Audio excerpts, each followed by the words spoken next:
Do you know in Mean Girls where there's the girl who doesn't go to the school? She's like, I just want everything to be sunshine. Yeah. I say that's me.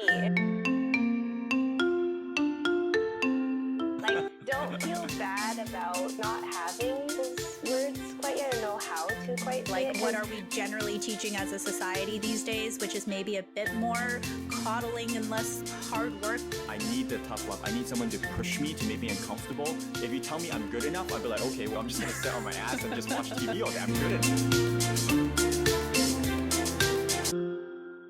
Welcome back to That 30 Show. Welcome back, everyone. And this week, we are back to our regular rotation of guests. And, in our last episode, we talked a little bit about how we choose our careers, right? Whether how we make the decision between the trade-off between doing something we love versus doing something that maybe pays the bills a bit more, but is not totally in line with our ideal job. And so a common path that people consider in terms of finding work that they might really enjoy is nonprofit, because nonprofit work oftentimes gives you the chance to work in a field that is really aligned with something you're passionate about. Have you ever considered nonprofit work yourself? Do you have any experience doing nonprofit work? I have a bit of experience doing nonprofit, but yeah, I mean, in the end, it just wasn't right for me, but maybe it was not because the nonprofit was not aligned with what I liked. Yeah. So, yeah, I mean, I think you're right. Passion seems to come out a bit more when you work for a nonprofit organization. Yeah. Yeah. So today we have on your friend Erin, who has worked a number of years in the not. How did she describe it? It was not like a mental health space per se, but yeah, it's not clinical. It's more of a social space that she worked in. So she was supporting people who have a bit more of a severe mental illness, I guess, or a diagnosed mental illness, helping them integrate back into life, you know, in tandem with the clinical help that they need. Mm-hmm. Yeah. So really interesting, because I think we've had we like to have guests on who can share very different life experiences and see sort of what are the different ways that people thrive and grow in their 30s. And so having someone on from the nonprofit sector, I think is really interesting. Hope you all enjoy the conversation. I mean, mental health is definitely something that's front of mind for a lot of us, especially in our 30s. We learn a lot more about self-love, self-acceptance, self-care. Maybe a lot of us start going to therapy in our late 20s or early 30s with the benefits we have from work, but also the destigmatization about it. I think even though Erin's experience is more of a, professional and into the mental illness space, I think our conversation today talked also a lot about, mental health in our 30s, just the everyday things that we face as well. And she gave some really good advice also for productive communications and interactions with people in your life on a day-to-day basis. And with that, we'll dive right into the conversation. So hope you enjoy. So, Erin, really appreciate you joining us today. We're really interested to hear about your career path in the mental health space and working in nonprofit and all of that. We try to have on, different guests with different kinds of experience, and I think you're the first one to work in this realm. So, we're interested in hearing all about that. Maybe to start, if you could just tell us a little bit about what you do or what you've done, because I know there's a lot of there's some nuances in when you're talking about working in mental health. So can you just tell us a little bit about the history of your career, I guess? Yeah, for sure. Thank you for having me. I guess I just have to address that I actually don't work in mental health right now, but I did for the past 3 years, and I actually just transitioned over to another job, but I'm still in the nonprofit social service sector. And you'll find that anyone who works in this field will say that we're just supporting people with where they are. We're not fixing broken people. We're not trying to make decisions for people. Just wherever they are and whatever their goals are, we're there to support them. But my work in mental health, when I told a lot of people I was in mental health, they're like, oh, you're a counselor, you're a psychiatrist. No, I was more in a non-clinical space. So the organization I was with, I like to call it kind of a second tier to mental health support. So every single person I worked with had a diagnosed mental illness. So depression or anxiety, schizoaffective disorder, bipolar disorder, borderline personality. So most people were stable, had a counselor, had a psychiatrist, on medication. My job was more social support. So coming into a space where people feel safe, maybe can relate to other people who are experiencing something similar, employment support, housing support, just recreational activities, just a safe place to go while they kind of find their footing again, while they're in their mental health journey. So you were like helping to manage or operate a space that these patrons sort of frequented? Is that? Yeah, so we were called a clubhouse. So anyone who, we call our individuals members. So we really tried, this might give a little context, we really tried to make it that staff and members were even. We didn't want people to feel like patients. We didn't want to create that divide of us and them. So members could come to our space whenever they wanted. They could stay however long they wanted to. There was no staff-only places, because a lot of people who have a mental illness and have gone into the hospital, I don't know if you've ever seen like a psych ward or anything like that. It's incredibly divided. There's like a glass wall, and nurses and doctors go into their one section and patients are in their other section. It's like a really big divide. So our organization really tried to kind of get rid of that, of like, no, you're not a patient while you're here. You're just an individual working on yourself, getting to know other people, working on social skills again. If you're ready for employment, getting those employment opportunities. If you're ready to live independently, looking for those housing opportunities. Yeah, it's kind of like, I find when someone has a mental illness, and if they have gone into hospital, sometimes they're okay, but they need more support. Like someone can be okay at home, but that doesn't mean they're quite thriving again, right? So having a safe space to go to where you can talk about your experience if you're open to, where you feel safe with other people, I found was kind of that extra push maybe some people needed to feel like a productive person again.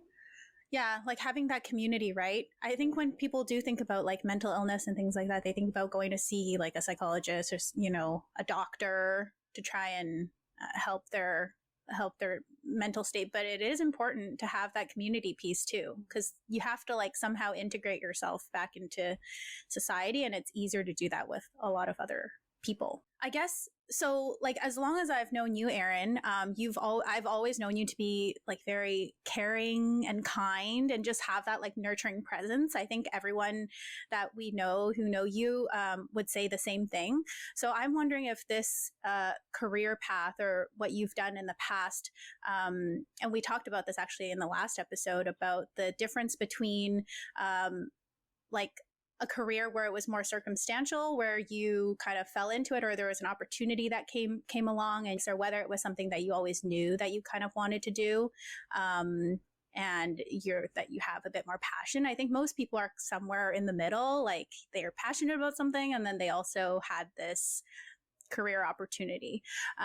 But where were you on that line when you started your job? Not deliberate. Yeah, not deliberate at all. But I think, like, you're right. I also feel that way about myself, that I have that nurturing personality. I think when it came to post-secondary, I did not know what to study. I didn't really know nurturing could be like a career other than being like a teacher. And a lot of people have said like I would make a great teacher, but I knew I didn't have the energy for that. When I went to school, I found a program that really met my values, I think. And when I was in it, I was like, oh, this actually seems right. But I didn't know what kind of job that would necessarily lead to. I did a co-op position with a nonprofit, and it kind of just went from there. I went from nonprofit to nonprofit to nonprofit, and they were all a little different, but kind of like what I mentioned at the beginning, that whoever works in the social services is just there to support people with where they are, no matter their background or who they are. Like, I've worked with kids, I've worked with seniors, I've worked with people with mental illness. I'm currently working with people with developmental disabilities. So it's just supporting people with where they're at and where their goals are. So yeah, even I feel like I'm going on a bit of a tangent, but even though it wasn't a deliberate career choice, it feels like the right fit for my personality and my values. Those are all like so I don't know if noble is the right word, but certainly I was just like, gonna say. yeah, it's very commendable. Like these are I think, and even if there's a lot people who might in an alternate world or universe, they're like, oh, that's work that I think I would really want to do too. There's a few reasons why people might be hesitant. One of them that comes to mind is just, it's challenging in a very unique way, right? Like if you do a regular office job, you're challenging, you got deadlines, you got, as we talked about in our last episode, we got like coworkers that we don't get along with. But, I've been in a few spaces, I think similar to maybe where you worked. And because I'm not familiar, not as an employee, I was, just doing like a site visit kind of thing. One of the things that I would imagine is quite challenging, especially if you're more new to that space, is it's not always easy to interact with folks who I don't know how to phrase this, aren't on the same sort of page as, maybe the people that are in your immediate social circles. It's easy to feel scared even of the unfamiliar and something that we don't fully like understand, or we feel like, oh, they're very unpredictable and we don't know what they're going to do. Even just like diffusing situations where people might be acting erratically, and to diffuse that, like how did you how you handle it all? Yeah, David, I can tell you're being very careful with your words, and I appreciate that. Like, don't feel bad about not having those words quite yet, or know how to quite say it. I think a lot of people don't quite know how to talk about crises, I guess. If people are going through something traumatic or something really impacting their life. I think to address your question, and I think this comes down to just like my personality again, and I have had trainings that have helped a lot, is coming from a perspective that just trying to know where someone is coming from. Like, if someone is coming to me angry, I'm often not thinking they're doing it to make me feel a certain way. It's like, okay, something is happening in their life that is making them feel that way. So there's kind of background information that I need to address a little bit more, and diffusing the situation of a lot of people have high emotions when they don't feel understood. And a big part of my job, in all of my jobs in the social service work, is helping people feel validated with what they've gone through or what they want to say. So, I have been in some situations that have been pretty intense. Sounds like ultimately that wasn't a turnoff or like something that's prevented you from working in this space. It didn't intimidate you to be in a position where you might have to sort of diffuse or manage these unexpectedly intense situations. It's funny because in my personal life, I am incredibly non-confrontational. Like, I'm not really good with conflict. But I think that translates into work in the sense of, because I don't want a conflict to happen, I need to address it first. And going in a calm mind and just trying to get someone or de-escalate someone is the best way to do it. And that's what a lot of our trainings tell us as well, is you want to build that healthy relationship with someone where they trust you.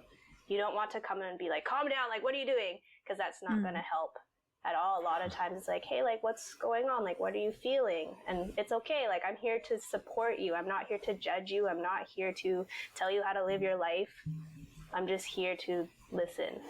A lot of people have told me they like my approach because I don't tell people what to do. I don't tell people how to live or how to think. A lot of times I just sit with them and they can vent to me and I just go, okay, like, like, what else?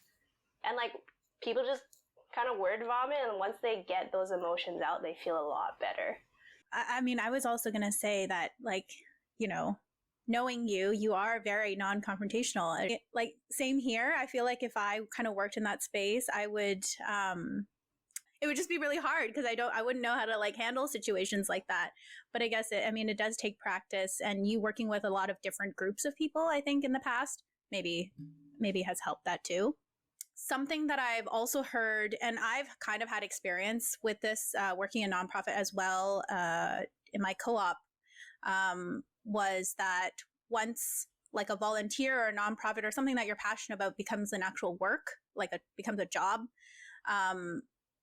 sometimes you feel like less passionate about it because it's like a job to you versus something that you're volunteering for. Have you ever felt that way about the work that you've done? I'm very empathetic, which is a double-edged sword, because it helps me relate to people more easily, and people can see that and they feel that and they appreciate it.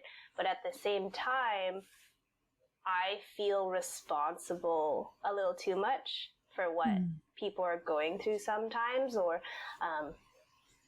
I take things home with me a little bit, and it kind of takes up a lot of room in my mind. So I actually found myself last year becoming more blunt, because if I was emotionally reacting to everything at work, I would burn out way too easily. So it's kind of in the same way, like you hear of like paramedics, of like when they see a lot of what I would consider maybe traumatic things, they kind of just are able to brush it off. And they're like, yeah, it was fine. It was like, how do you do that? It's like, I think you almost need to build up like an emotional wall so you're not overly affected and you still can do your job. There's a couple parallels that come to my mind in terms of that emotional wall that you might need.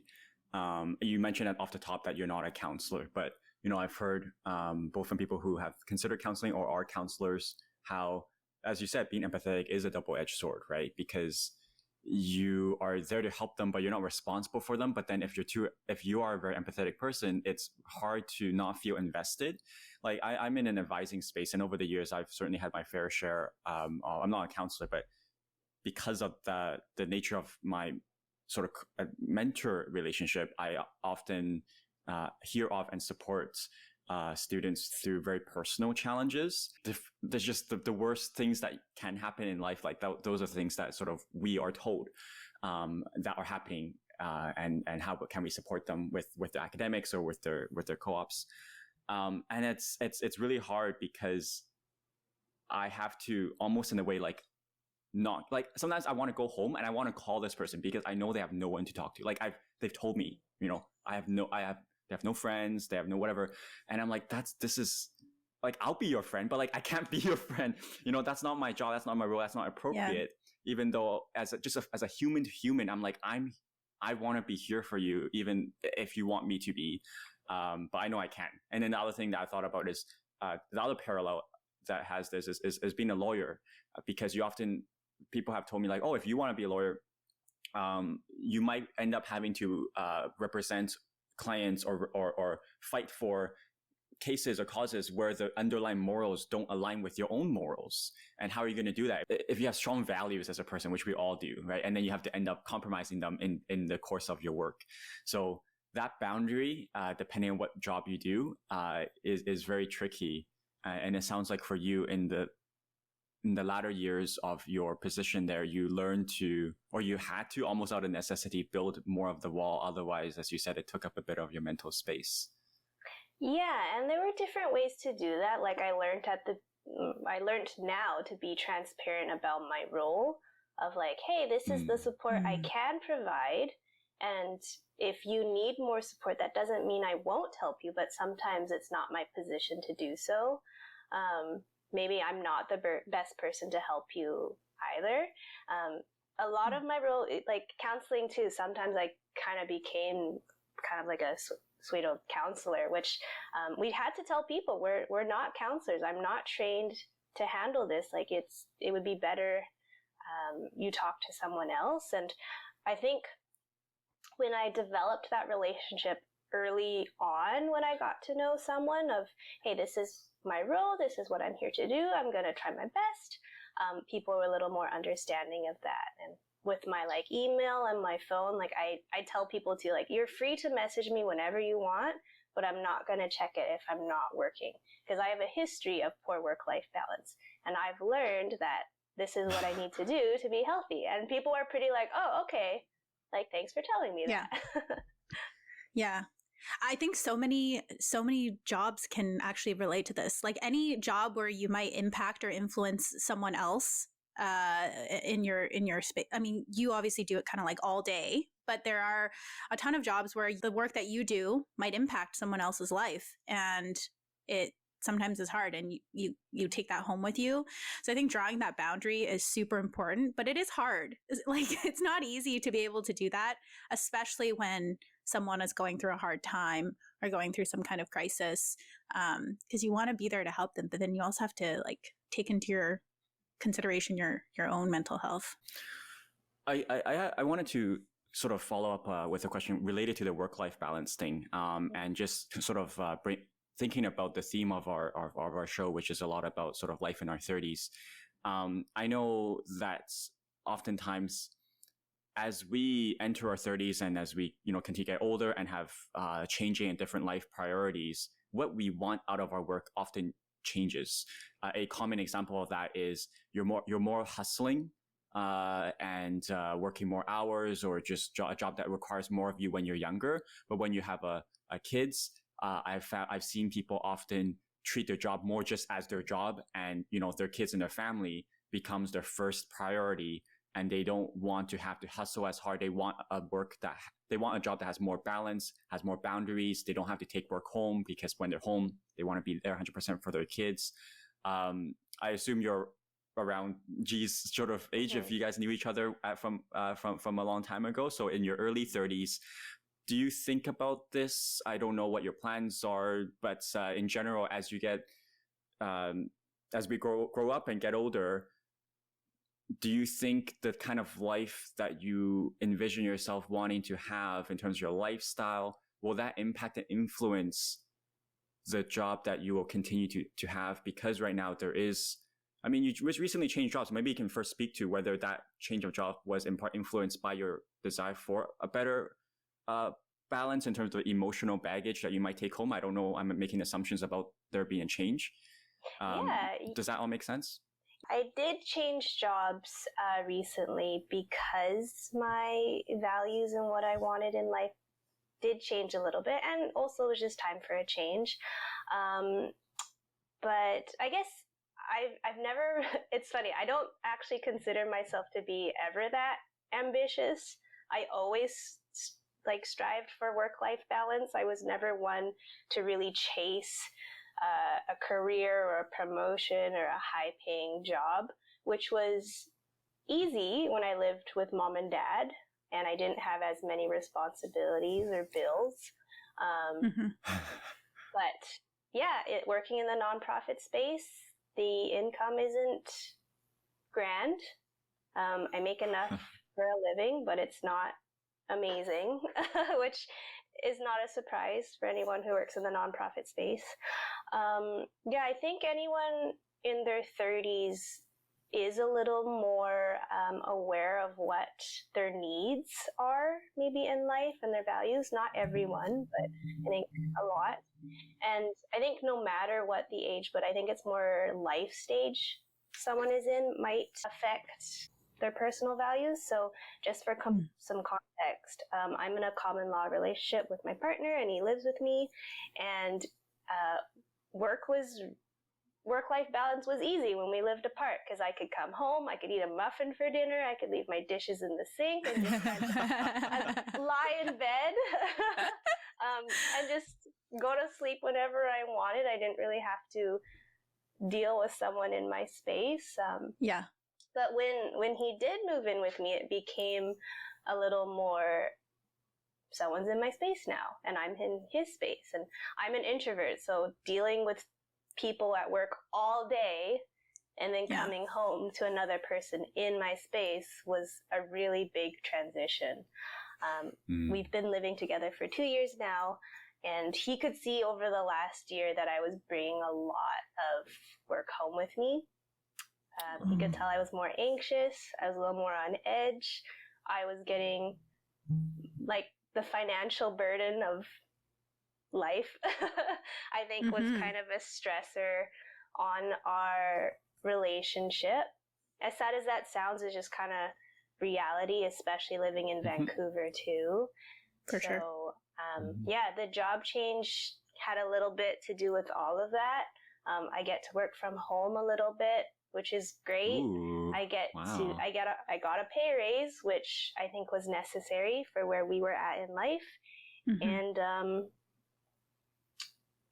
there's just not as much emotional baggage, I think, from work. And as much as I did enjoy that job, there's only so much I could do for people. Just like as an example with housing, there's a housing crisis in Vancouver. And when someone is low income and doesn't have a lot of family and is solely relying on you to support them, it became really hard to handle sometimes. So takes a toll on you for sure. Yeah, it definitely took a toll, and I think that may have just been me taking a lot of that home. I can personally relate to that quite a lot because I also wouldn't consider myself the most traditionally ambitious or sort of money-seeking person in terms of how I've made my career choices. But of late, because I do hope to have kids sooner rather than later. I mean, I'm a few years ahead of you guys in terms of my age, but also, anyway, not that I'm having the baby, but anyways. but like, so I've never cared too much about my finances because I've always made enough. Like for me, it's enough. And I have very low requirements for my life. And I've never felt that money is ever an issue because I don't need the fancy car. I don't need a large place. I don't, like, if I have to be more frugal, like that's not a big deal. Like life, I can be happy with very little. But especially if you plan to have kids and in Vancouver and with housing and you want a bigger space and then you have a partner and you have shared financial goals. And then so now I'm like, okay, how do I earn more money? Yeah, that's actually exactly what I went through. I was like, it was fine when I was by myself. I have enough to live happily. I'm happily in my little space. I don't need a lot of room. I don't need to go out that often. But yeah, the conversation of potentially getting married and having kids is the reality. My partner's in his mid-30s, so it's similar to me. It's a conversation we're having.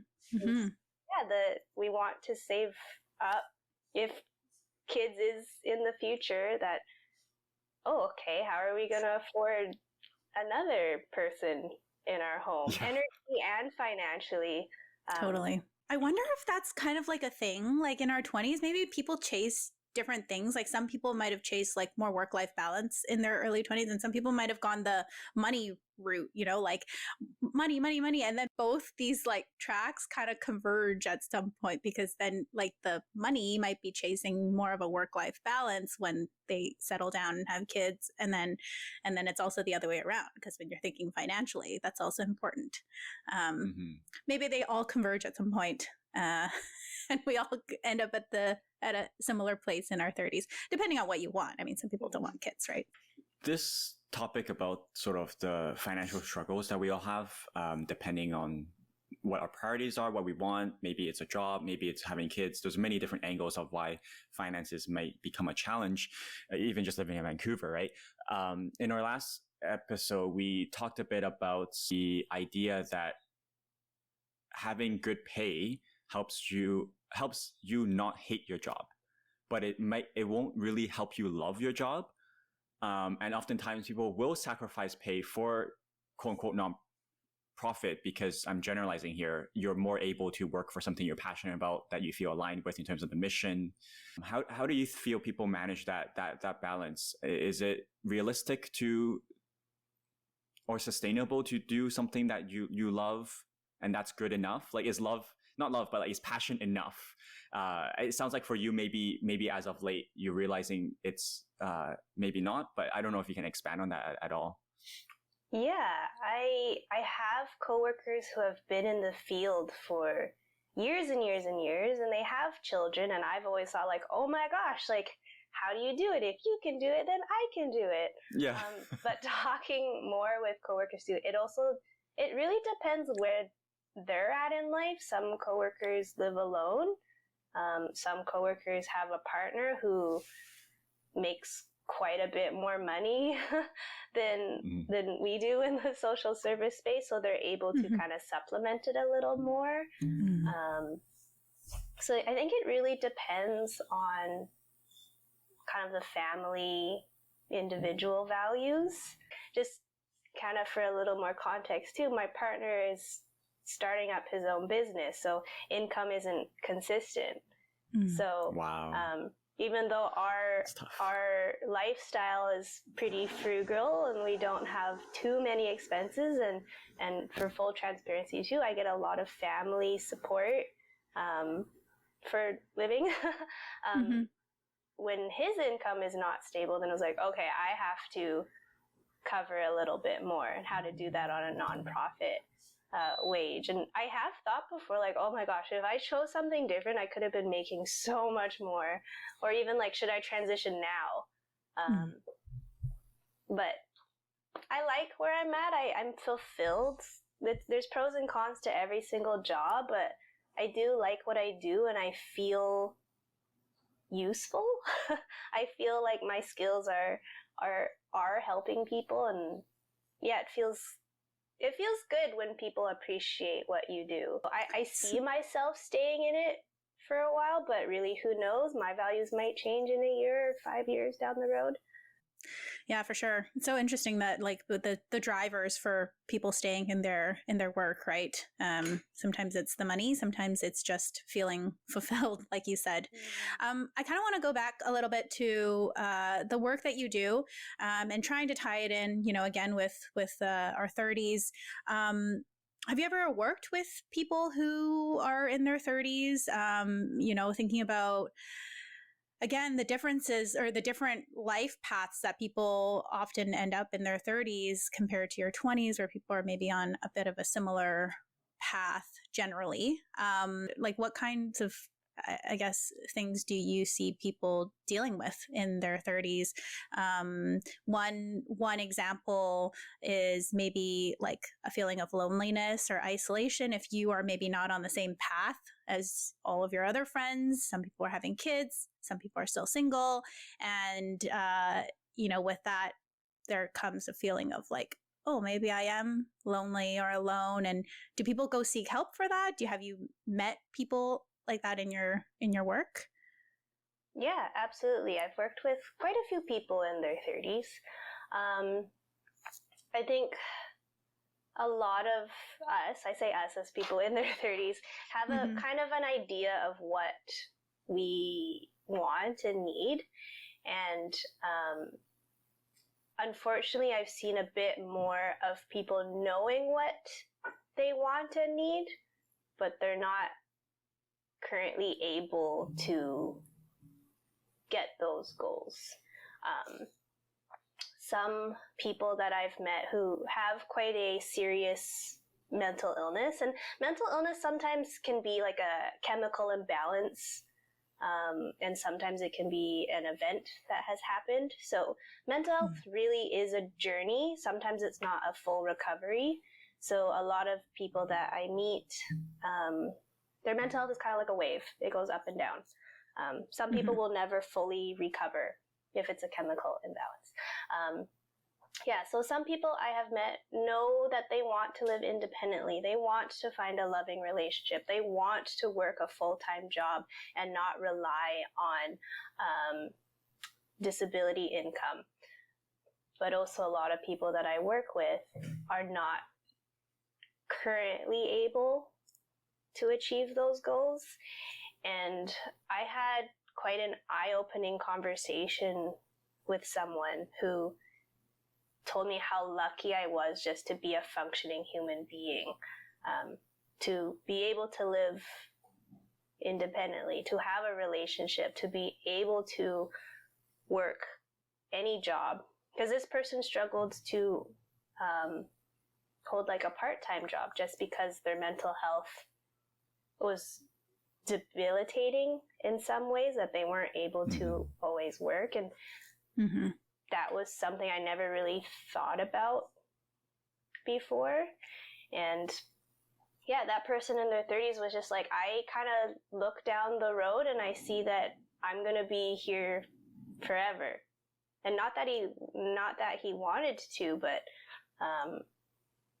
like I knew what he wanted. He wanted to work and he wanted to live independently, but he's like, yeah, that's just not in my future right now.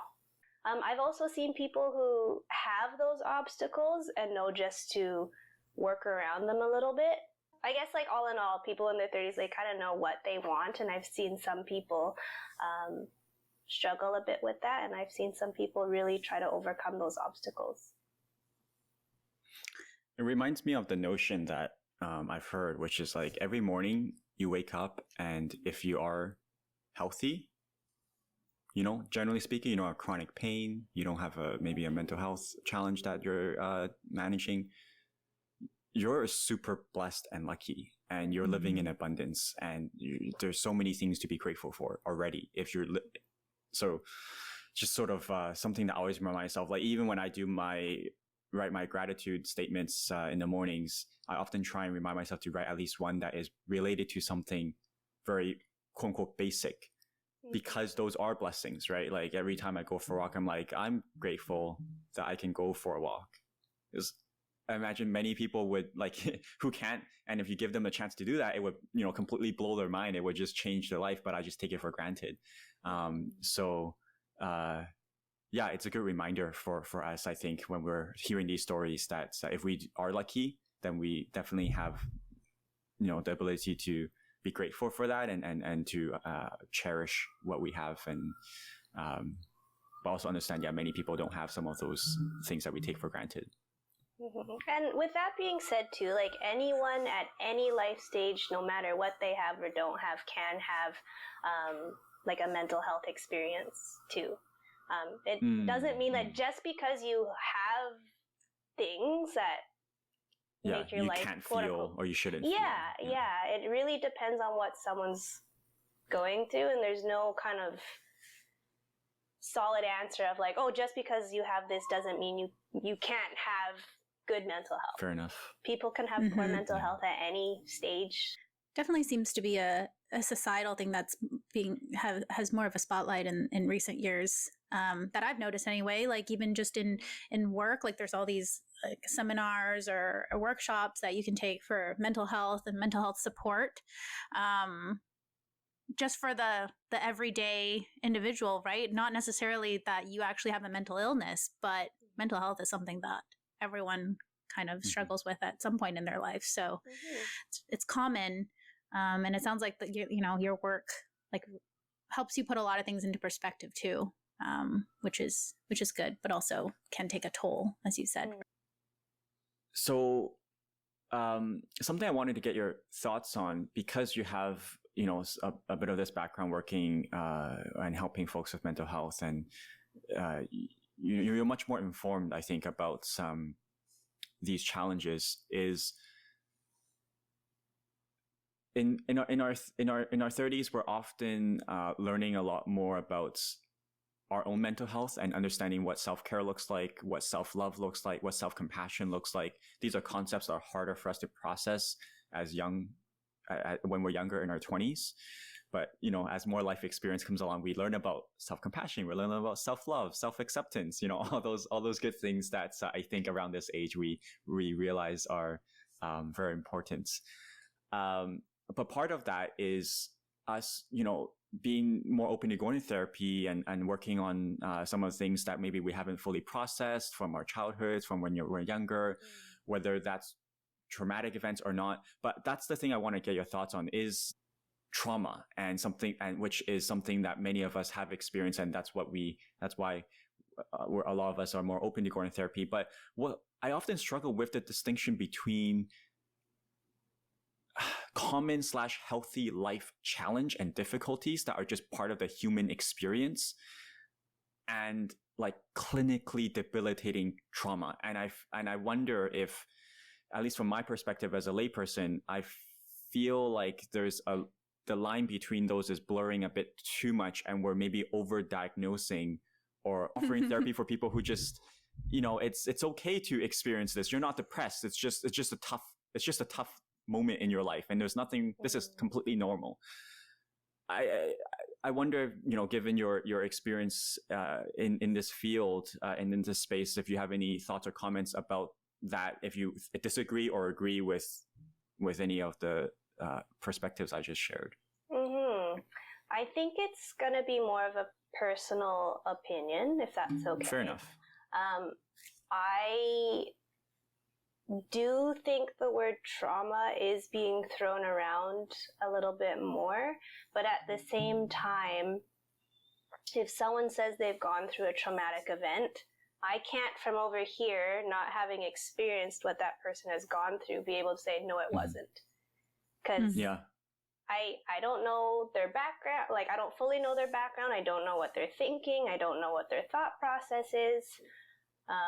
Like, if someone got bit by a dog as a kid and now feels traumatized by that and wants no interaction with dogs, whereas, like, I love dogs. I can't be like, what are you talking about? Like, this dog in front of you is not going to do anything if that person's kind of freaking out. I think I kind of touched on it earlier. My job is to validate people's experiences and their thought processes.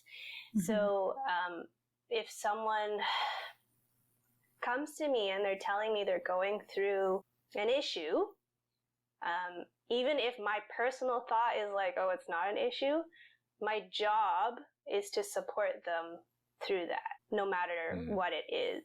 Like, if someone is scared of elevators, just an example, because I've known someone who is terrified of elevators. Personally, I'm like, this elevator is fine, right? But my job is to be like, okay, like, let's do it together. Like, I'm going to help walk you through this. We'll go up together. It'll be okay. Even if it's not okay, because that's a realistic thing that could happen, right? An elevator could break down. Even if it breaks down, there's steps we can take. There's the emergency button. I'm going to be here with you. I'm going to be talking you through it. Do you find the lines blur there then between like work and life? Because sometimes in life, like if you're talking to friends or your partner, maybe that's not the same kind of advice that you would give them, right? You might just tell them that that is dumb, and the elevator, I mean, I'm scared of elevators too, so I would not consider that dumb, but you know, like how do you give the same advice? Like, do you always try to validate, you know, everything that everyone's saying, like in your personal life as well? Yeah, really good question. Because, I'm thinking with my partner, I'd be like, what are you talking about? But yeah, I have, the lines are definitely blurred, and sometimes my personal opinion comes out. But then when I think of, depending on their reaction too, if they are like, oh yeah, you're right, like I can work through this, and it's like, okay, great, like moving on. If they show me a little more like, oh no, this is actually affecting me a little bit more, then I kind of go into work mode a little bit. I found a lot of times what helps too is like, okay, like I don't have your brain, but if I were you, this is what I would do, and kind of twist it a little bit of, I'm not telling you what to do, but here's what I would do with my background and my perspective and my feelings on it. And sometimes that helps people understand the situation a little bit better. Obviously, depending what it is, I think there is some traumatic things people tell me, and I'm sitting there going like, oh my gosh, if that happened to me, like I would not be able to function in that moment. And there's some things that I'm like, okay, like yeah, we can work through this pretty easily. Mm-hmm. Well, I mean, just to give even my personal take on David's question, I do see the word trauma a lot more these days. A lot of people, I guess, communicate their traumatic experiences. It's out there a lot. And I remember once thinking like, I personally don't feel like I have any trauma in my life, but then because I see it all the time, it made me like second guess myself. I'm like, do I have trauma? Like, do I have a traumatic experience? Like, I would have never thought about that otherwise. Like, I personally just think, oh, this is life. You go through hard times. And then it made me like question myself. I'm like, maybe I do have trauma? Like, I don't know. And that's actually the potential danger that I see here. Is sort of what you're alluding to there, G. And I want to get your perspective, Erin, because you're so obviously such a compassionate and kind, like I was telling G when you were reconnecting earlier, I was like, Erin's strengths are all my biggest weaknesses because I don't have the patience to like validate and like whatever. So I want to get your opinion because what in terms of what is helpful and useful. So, there's similar to the trauma thing, there's a huge emphasis these days about safety and comfort. And that's, it's easy to argue for the merits of that for sure. But the reality is that life isn't supposed to be safe and comfortable 100% of the time. And so if we, keep trying to get people to be on the lookout for anything that makes them feel uncomfortable, unsafe, or anything like that. And then that automatically, that feeling being a sort of accurate or useful trigger point for you to realize, oh, this is wrong. I don't know if that's very helpful for everyone, because then you have people not thinking that they can overcome things. Like for G, you have that positive attitude, like, this is hard, but I can do hard things. That's the classic way to approach it versus this is hard. I need to avoid this. Mm-hmm.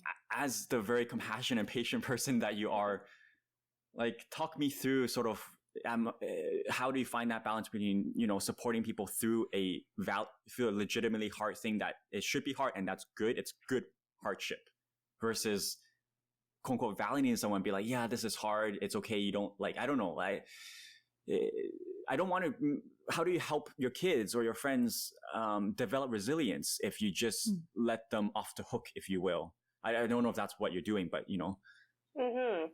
I think that really comes down to the personal relationship you might have with that person. Because people are motivated by very different things. Like what motivates me is not going to motivate you, David, or motivate you, G. So part of my job is like building that relationship so I actually know what that person needs. It's called person-centered care. It's getting to know that person, what drives them, what limits them, what values they have. So I actually know as a person, like as an individual, what they want in life. Because like it's like if teaching someone how to swim, you can push them in and just let them like flop around for a bit and see if they can struggle and get there by themselves, or you kind of like help someone dip their toes in. It really depends on the person. There's no right or wrong answer, I think. And part of it too is trying different things. You might try to validate someone and be like, you know what, that actually held them back more. You don't have to get it right immediately. A lot of our work too is trial and error. Sometimes is like, okay, try this. Does it work? Kind of? Okay, try the next step. Maybe give them a little more push. That's part of the trying to get people to be independent. Like as a support worker, my goal is not to have them lean on me all the time. It's to help them get there on their own. And some people are able to get there quickly, and some people need a little bit more of a shoulder to lean on. My personality is a lot more patient, and I do think I may provide a little too much support sometimes. So going back to what you said, David, of like, oh, like my strengths are your weaknesses. Sometimes I see my strengths as a weakness too. I think sometimes I do hold people back. So I have to be aware of like, okay, this is my behavior. Was this right for that person? If not, okay, adapt it a little bit. It's like there's several layers to it. One is the societal layer, you know, where like, what are we generally teaching as a society these days, which is maybe a bit more coddling and less like hard work, at least in terms of like what it used to be, right? It's that like hard work and the grind. But on an individual basis, like you said, Erin, everyone's kind of different. You have to kind of cater to, like, some people like the tough love and they thrive in that. Others maybe need a bit more empathetic approach. Yeah, I really realized that in when I've gone in, I had someone I know in my life is very different to me in the sense that they have very low self-esteem, and it's not a judgment on them. That's just that's something that they struggle with. We all have things that we struggle with individually, but that's something that they struggle with. And so when I share sort of anecdotes or things that I've read that really helped me, they're often like shocked or like surprised, like, oh my gosh, like that would not be useful for me if I heard that, because they need, I think, a bit of Erin's love, right? They need that patience, the support, the validating, the affirmation, because that's because they respond really well to encouragement, and like you're good enough, you're okay. But for me, I think if I have someone, perhaps, like Erin's patience and the support, I'm never going to achieve the goals that I want to achieve, because I need the tough love. I need someone to push me, to make me uncomfortable. If you tell me I'm good enough, I'll be like, okay, well, what am I doing? Okay, well, I'm just going to sit on my ass and just watch TV all day. I'm good enough.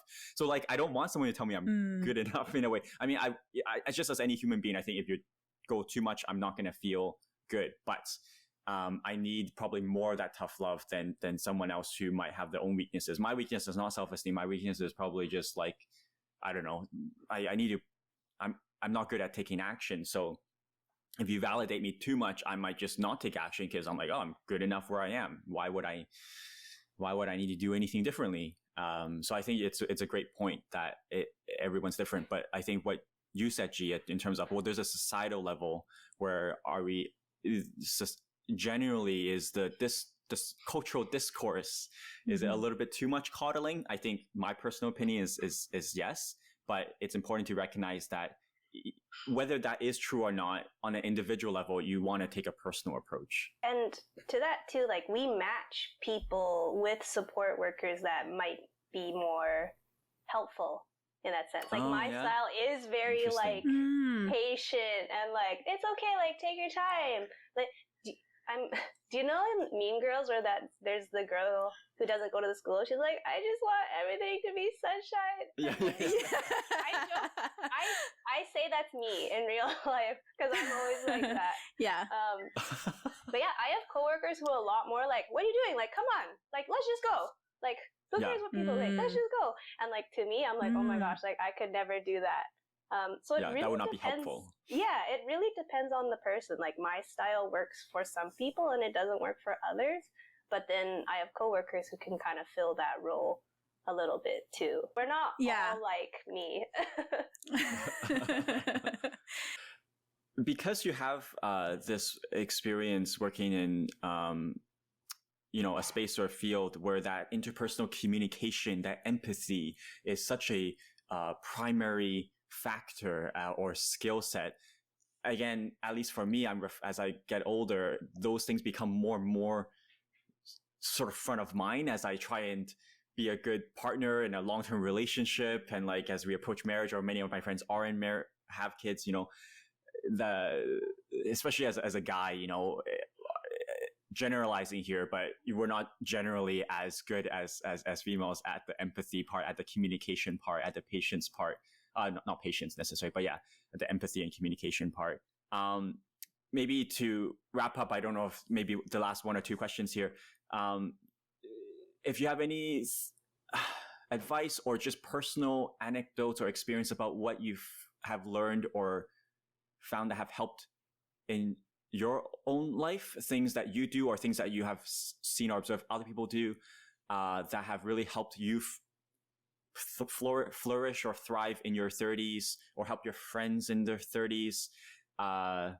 Is a pretty general sort of catch-all sort of question. I just want to see if there's anything that I can learn or take away from your experience and your communication skills and all that.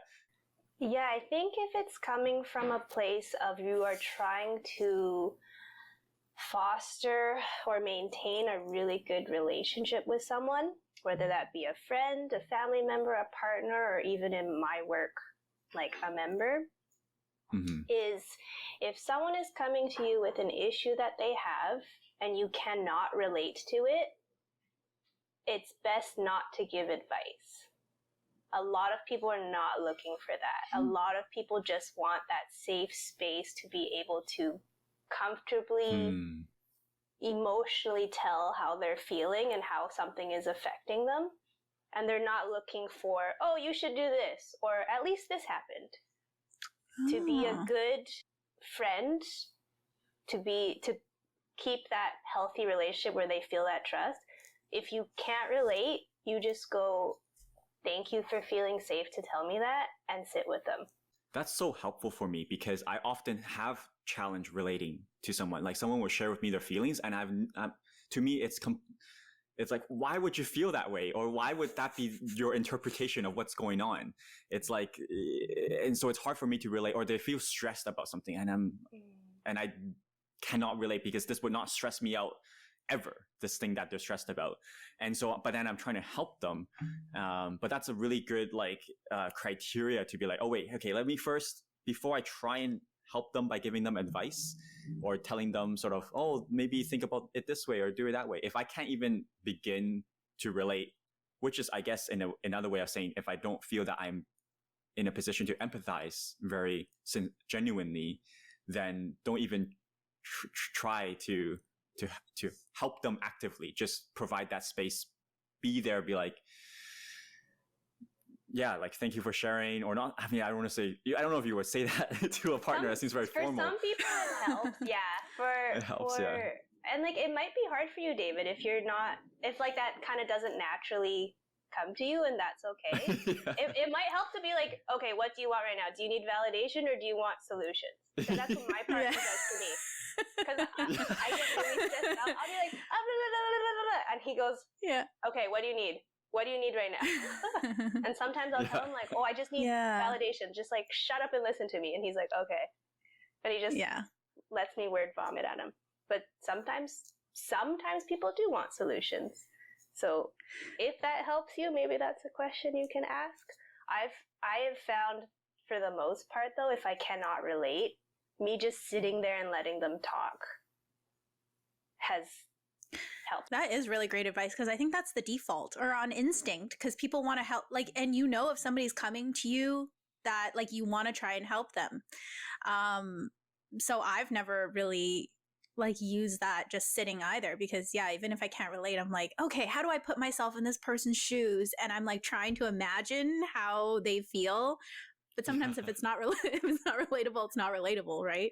Yeah, sometimes I tell people too, like, I can't even imagine how you're feeling right now. Mm-hmm. I've used that line a fair bit, because I can't. David's like, I use it all the time. And I personally think it helps people. Again, it may not help everyone, but it's better than to just keep like, oh, here's what I would do, or this is what you should do instead. Because most of the time people don't want to hear that. And I think if you provide that space for them, just that reassuring silence that I'm listening, what else do you want to say? But just by being calm and silent to a point, like maybe pausing more than you think you need to. And if they are looking for solutions, I imagine they would just ask you then. If they notice that you're not providing solutions, they'll be like, okay, so what do you think I should do? But if they don't ask that question, if they don't ask, what do you think I should do? Then it's probably fine. And if it's not, then they will ask that. And then you're like, oh, okay, so you are comfortable with me telling you what I think you should do. But I think it's so rare that someone would be like, okay, what do you think I should do? I think many people just want to be heard. And it's I hate to admit it, but there are so many times when I'm sharing something or venting something, and I've found myself realizing, holy crap, I am not looking for solutions. I just want to be heard and understood. Oh no, this is what everyone else feels. I was just going to say, like, if you think about yourself and when you're ranting about something, oftentimes you just kind of want to rant. It's not even like you need anything to help, any advice or whatever. And sometimes it's even annoying when they give you, you're like, I wasn't looking for advice. I just wanted you to listen. So. I found myself feeling that a lot, actually, to be honest, in my relationships, where I'm like, oh, I'm not looking for a solution. And then I hear myself saying that. I'm like, what the hell, David? Just because that's oftentimes something that I don't really understand from the other person. If they're saying that, I don't want solutions, I'm like, why are you telling me? Wallow in your pain and not do anything about it? That's not helpful. I think that was some great advice to end it off.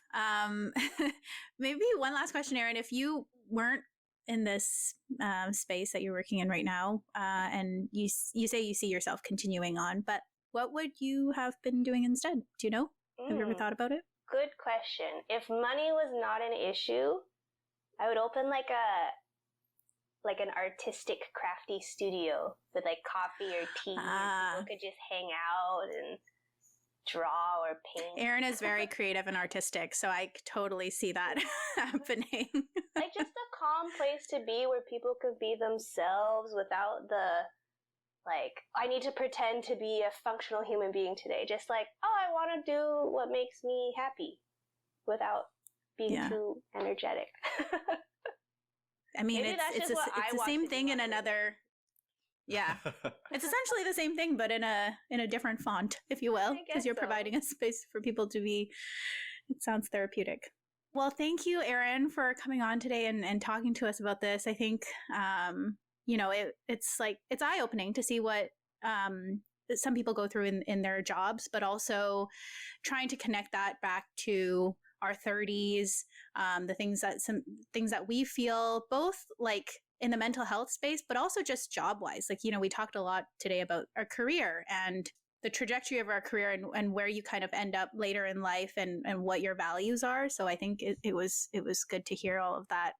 And some of the advice that you gave at the end, I think was pretty valuable as well. So really appreciate you coming on today. Thank you for having me. Thanks, Erin.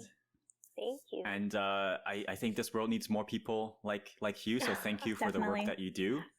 And the energy that you give off, it's certainly this world is not overflowing with compassion these days. It seems like, it's I appreciate the insights and perspectives that you give. It makes me like you have a very calming presence. Like I feel very calm during this conversation, to be honest. Yeah, so. I think as a society we need people like Erin, right? Because it's hard. It's hard work.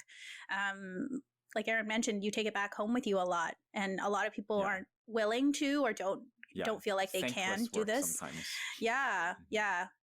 But as a society, we need that. So, thank you, all friends. Thank you for having me.